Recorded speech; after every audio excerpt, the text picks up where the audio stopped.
মুন্সিগঞ্জ শ্রীনগরে নিখোঁজের 10 দিন পর দিনমজুর শামসুল হাওলাদারের মরদেহ উদ্ধার করেছে পুলিশ।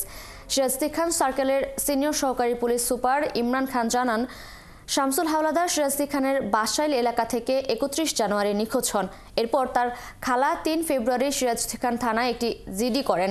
সোমবার তথ্য প্রযুক্তির মাধ্যমে রাহিমা আক্তার ওরফে লিপি আক্তার নামে এক নারীকে আটক করা হয়। তার দেওয়া তথ্য অনুযায়ী শ্রীনগর উপজেলার তন্তর ইউনিয়নের ব্রাহ্মণখোলা থেকে মোবাইল ফোন ও পাশে পুকুরের কচুরিপানার নিচে লুকিয়ে রাখা মরদেহ উদ্ধার করা হয়।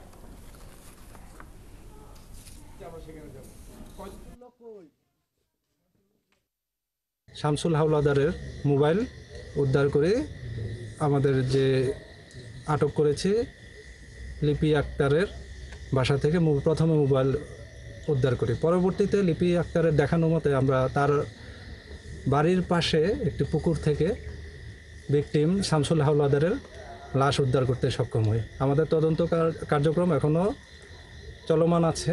কেউ যদি জড়িত থাকে তাদেরকেও আমরা আইনের আওতায় নিয়ে আসব।